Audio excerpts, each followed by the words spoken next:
In case you missed it, Las Vegas police have reopened the Tupac murder investigation, and new evidence is pointing toward a potential rap industry setup. Reports suggest big names like Snoop Dogg, Diddy, and Suge Knight are being re-examined, with authorities reviewing past interviews, including one from Snoop that revealed the message investigators found deeply troubling. You were with Tupac, though, in regards to Tupac.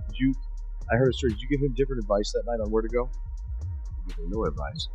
He wasn't seeing eye to eye. So, saying during the Tyson. Yeah, this incident that I'm explaining to you right now was the day before that. So when they got to Vegas, they went their way, I went back. I mean, when we got to LA, they went to Vegas and I went home. That's why I wasn't in the car.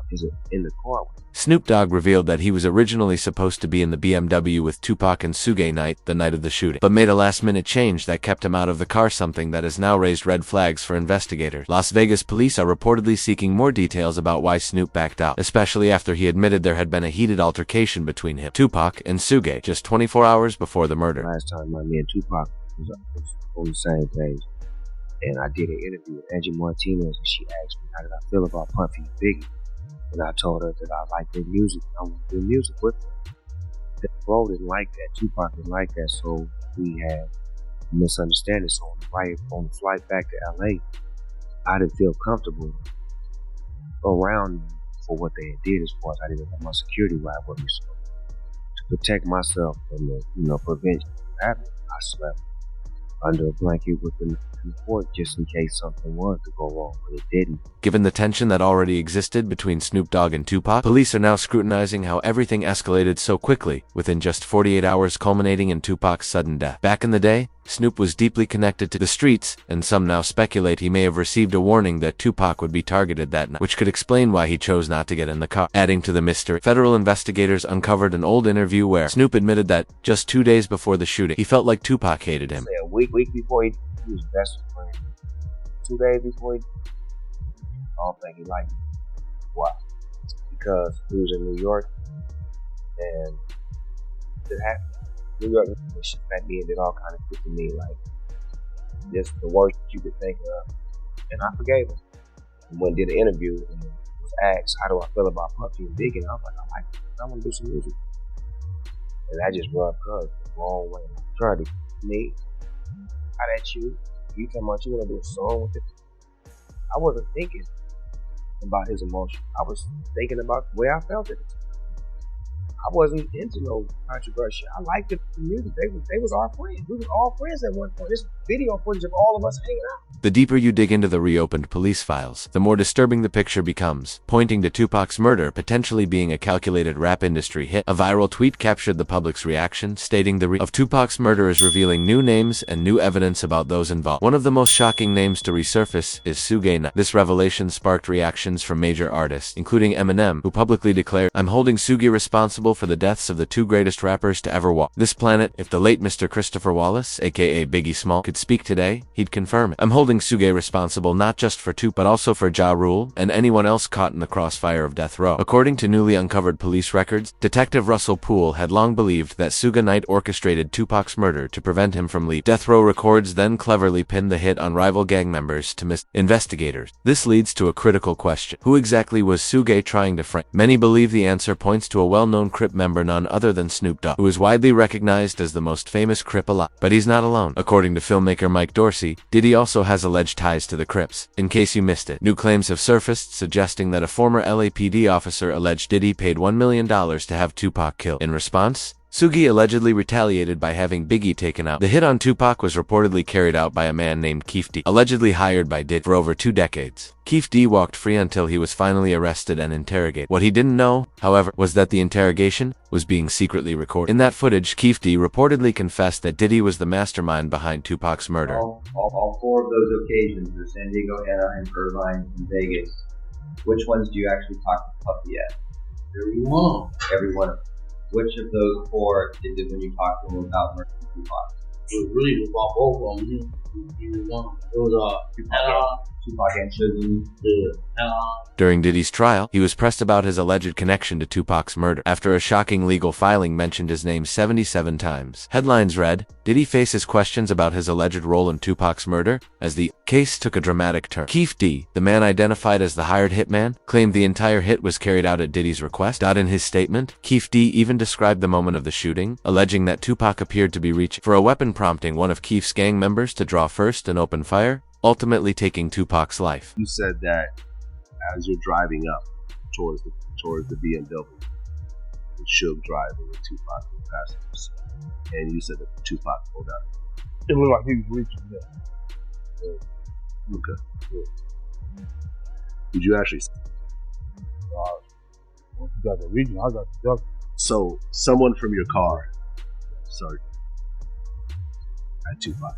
Tragically, it was revealed in court that Tupac had a sense something was about to happen to him. The entire courtroom grew emotional as this detail surfaced, knowing Tupac may have felt his fate coming in his final moments. The revelation quickly made headlines across the country, sparking strong reactions, including one from 50 Cent, who couldn't stay silent after hearing the news.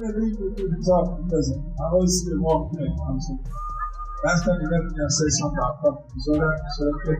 Yeah! I gotta stop doing that. Okay, I've been talking to a therapist, trying to help me with it. I'm saying, it's crazy. Oh, but maybe I said it to my boyfriend because he got Tupac here. Even Eminem has weighed in on the situation in the past, most notably in his track Fuel, where he raps, I ain't trying to beef with him, cause he might put a hit on me like Keefe D did him, and that's the only way you're gonna be getting me. The line raised eyebrows, as it seemed Eminem knew Keefe D was behind Tupac's murder long before the police officially confirmed. Adding to the speculation, a viral clip resurfaced showing a tense and uncomfortable moment on The Breakfast Club, where the hosts directly confronted Diddy about his alleged involvement in Tupac's death. The exchange quickly turned awkward, fueling even more questions and online buzz. It was this documentary that claimed that you know what the truth. Yeah, check this out. We don't talk about things that are nonsense. We don't even entertain nonsense, my brother. So we're not even going to even go there, with all due respect. But I appreciate you as a journalist. Thank you.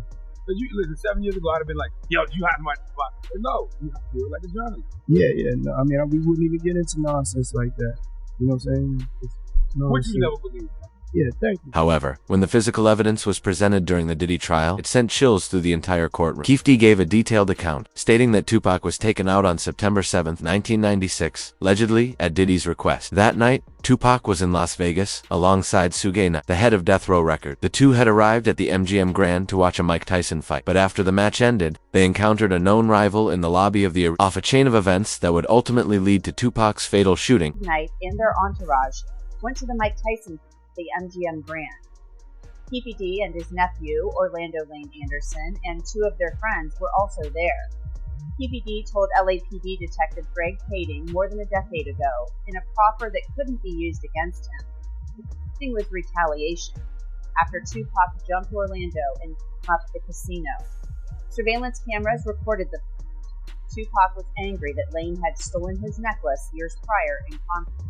Tupac, Suge Knight, and the entourage left the casino quickly. Security eventually stepped in to break up the altercation between Tupac, Suge, and their rivals, but not before things got physical. Because of the scuffle, Tupac and Suge returned to their hotel to change clothes. After getting cleaned up, two headed out to continue their night at a club. Around 11 p.m., while driving down the Las Vegas Strip on their way to the party, their vehicle was suddenly stopped in traffic, placing them directly in the path of what would become a deadly ambush. About Tupac's concert at the Club 662. Members, including Orlando and Keefe D, jumped in their white Cadillac and started cruising the strip looking for the offender. Before long, they finally spotted Tupac's caravan. At the intersection of East Flamingo Boulevard and Koval Lane, the white Cadillac pulled alongside the black BMW with Suge on the driver and Tupac on the passenger seats. The back window of the Cadillac rolled twice in the chest, once in the arm, once in the thigh. Security eventually stepped in to break up the altercation between Tupac, Suge, and their rivals, but not before things got physical. Because of the scuffle, Tupac and Suge returned to their hotel to change clothes. After getting cleaned up, the two headed out to continue their night at a club. Around 11 p.m., while driving down the Las Vegas Strip on their way to the party, their vehicle was suddenly stopped in traffic, placing them directly in the path of what would become a deadly ambush. And Bubble Up was the driver, and Baby Lady and Freaky were in the backseat. We was just all in the car. This was the white Cadillac. So you guys are driving around, and then you hear these girls say, Tupac, Tupac. Got to the light. We should go drink. We happened to be hanging out. He was hanging out the window like he was a parade. Tupac. Yeah, he was. So what happens next? You said that as you're driving up towards the BMW, with Suge driving with Tupac and passengers. Keep in mind, the Tupac murder case had been cold for over 2 decades, so when a man suddenly came forward claiming responsibility, it immediately raised red flags for the police and sparked skepticism among fans. To prove he wasn't just chasing, Keef D released never-before-seen footage of a police interrogation from the night of the murder. Investigators had questioned him back then because his license plate had been scanned near Tupac's vehicle at the scene of the shooting. You say Suge looks over, he sees you. He looks right at you. Yeah. When he looks over at you, and then Tupac's busy getting. Evidently, the story is Tupac's trying to get out of the In the way. back seat or something. Yeah, what do you see happening inside of their car? Jumping. I seen him going Suge again. I thought So Orlando was across Dre. he leaned over.